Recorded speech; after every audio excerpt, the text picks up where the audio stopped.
Gown share नांगौमोन बे शेयरखौ मोनैनि थाखाय राइटार एकाडेमी हुसियार राइटार एकाडेमी हुसियार चंदन ब्रह्म हुसियार चंदन ब्रह्म हुसियार मंडली दैमारी हुसियार मंडली दैमारी हुसियार हांबा बरगियारी हुसियार बड'लेण्ड मुभमेन्टआव जोबथिनानै जय बर' हारिनि जय बर' हारिनि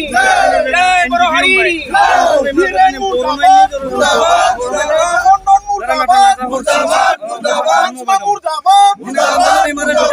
बाहेराव लाबोनो गोसो गैया नामा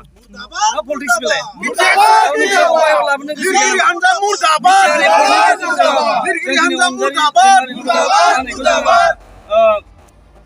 रन्जन दैमारिखौ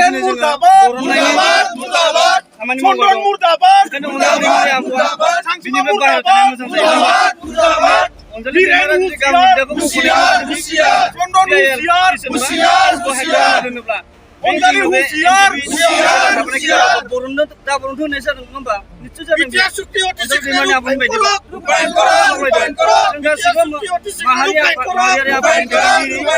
दैदेनगिरिमोन गासैबो मेलेमजिबि गोजा गोजौ मेलेमजों सानलायनानै बोखांना लानांगौ जाहाथे जोंनि बर' जाथिया मोनसे मोगथां महर मोनो गेरेमसा जि बर'नि बे सिमाखौ जाफुंसार होनो हायो बर'नि गासै रादाबसिम धेमाजि जिल्ला दुलाराय बर' फरायसा आफादनिफ्राय गोजोन हामलायनाय जासिगोरबाय दिनै आसाम नाङैनो बिटिआर एकर्ड थांनाय 2020 मायथाइनि 27 जानुवारियाव बर'नि माखासे माहारियारि आफादफोरनि एनबिबिनि मोनब्रै फेक्सन लोगोसे दुलाराय बर' फरायसा आफाद खौसेथि बर' सुबुं आफादनि गेजेराव 2020 मायथाइनि 27 जानुवारियाव जा मोनसे गोजोन गोरोबथा जादोंमोन बे गोजोन गोरोबथाखौ लानानै दिनै बड' राइटार एकाडेमिनि हेफाजाबजों जा मोनसे गुवाहाटी बिजिरसालियाव गुवाहाटी हाइकर्टआव मोनसे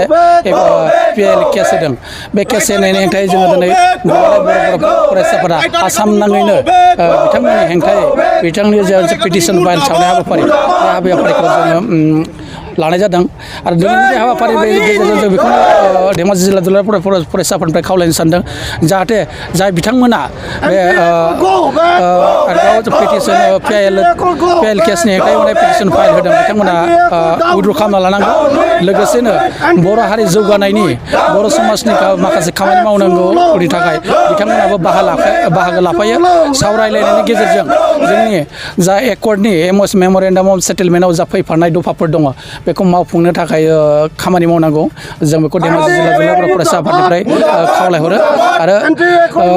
बिटिआर एकर्डजों लोगोसे जों बिटिआरनि बाहेराव बड' कसारि अट'नमास काउन्सिल बे काउन्सिलनि जा मोनसे काउन्सिलखौ फुल फ्लेजेड दाफुंनाय भिलेज नटिफिकेसन खालामनायजों लोगोसे समाजनि दाफुंनाय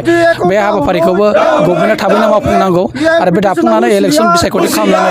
जोंनि समाजखौ जौगानायाव समाजनि दावगानायनि थाखाय डेभेलपमेन्टनि थाखाय खामानि मावनायाव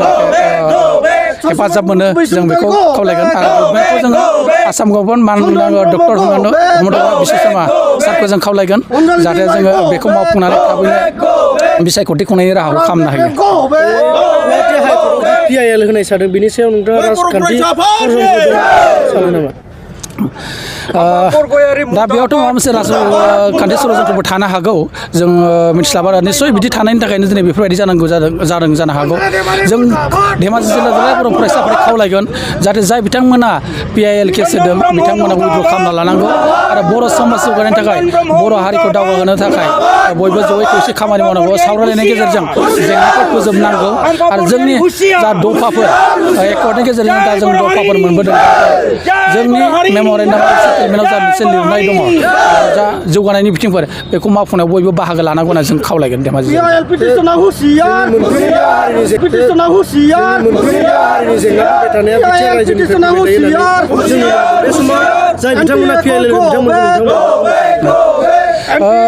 दाथ'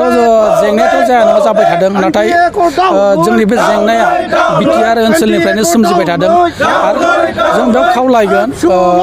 बिटिआरनि बाहेरनि बर' फरायसा आफाद हिसाबै जाहाथे बैफोर जेंनानिफ्राय जोङो गोजानाव थायो आरो जोंनि दैदेनगिरिफोरा बेफोरबायदि जेंनाखौ खालामनाय आरो माबाफोर समस्या जादोंबा सावरायलायनांगौ सावरायलायनाय आरो सोरनिबा गेजेराव माबाफोर गोरोन्थि जादोंबा माबाफोर थानांदोंबा आसि दिन्थिलायना होनांगौ दिन्थिलायनानै सावरायलायनानै समाधान खालामना लानांगौ आरो गोजोननि थाखाय बर' हारिनि खौसेथिनि थाखाय गोजोननि थाखाय बयबो खौसे खामानि मावनांगौ जों बेखौ खावलायगोन बे PILखौ बोखांनो लायाबा नोंथांमोना माबाफोर उनाव माबायदि हाबाफारि लालांगोन बिथांमोना जाहाथे बे PILखौ बोखांना लायाबा उननि समाव जों बिनिफ्राय गोख्रोंसिन हाबाफारि लागोन आरो जोंनि जा मोनसे मुभमेन्ट बे मुभमेन्टआ सोलिलांबाय थागोन बिटिआर हालामनि थाखाय मोनसे गोजोनथाव खौरां 68थि भारत रत्न लकप्रिय गपिनाथ बरदलै ट्रफी जोलुर बादायलायनाय बे बादायलायनायखौ गिबि खेबनि थाखाय बिटिआरनि सिङाव थानाय चिरां जिल्लायाव सोलिफुबाय थानाय मार्च दाननि गेजेराव खुंफुंनाय जागोन Guwahati sports association in association with Subungthi फाउन्डेशननि बानजायनायाव देग्लाय चिरां थाइखाजरानि राइन' क्लाब गेलेग्रा फोथाराव 2022 इं 25 मार्चनिफ्राय जागायनानै 30 मार्चसिम जोबथा बादायलायनाय जागोन गासै मोनब्रै गेदेर जोलुर क्लाबफोरनि गेजेराव बे बादायलायनाया जागोन। बे गेदेर जोलुर क्लाबफोरनि मुंफोरानो जाबाय North East United FC, United Chirang Duar FC, Shillong लाजं FC आरो आसाम रेजिमेन्टेल सेन्टार। बादायलायनायनि सम खाना होखानाय बादियै 25 मार्च खालि नर्थ इस्ट इउनाइटेड एफसी आरो United Chirang Duar FC, 26 March खालि शिलं लाजं एफसी आरो आसाम रेजिमेन्टेल सेन्टार, 27 मार्च खालि नर्थ इस्ट इउनाइटेड एफसी आरो आसाम रेजिमेन्टेल सेन्टार, 28 मार्च खालि इउनाइटेड चिरां दुवार एफसी आरो शिलं लाजं एफसी, 29 मार्च खालि आसाम रेजिमेन्टेल सेन्टार आरो United Chirang Duar FC, 30 March खालि नर्थ इस्ट इउनाइटेड एफसी आरो शिलं लाजं एफसीनि गेजेराव बे बादायलायनाया जागोन। जानो थांनाय बे बादायलायनायनि टिकेटखौ दानिफ्रायनो टिकेट काउन्टाराव होनाय जाबाय। नायनो गोसो गुदुं एबा जोलुर बादायलायनायखौ मोजां मोनग्रा सुबुंफोरा थाबैनो टिकेटनि थाखाय 9547461257 जानबुं नम्बराव जगाजग खालामहरनो हागोन एबा बुकिं खालामहरनो हागोन।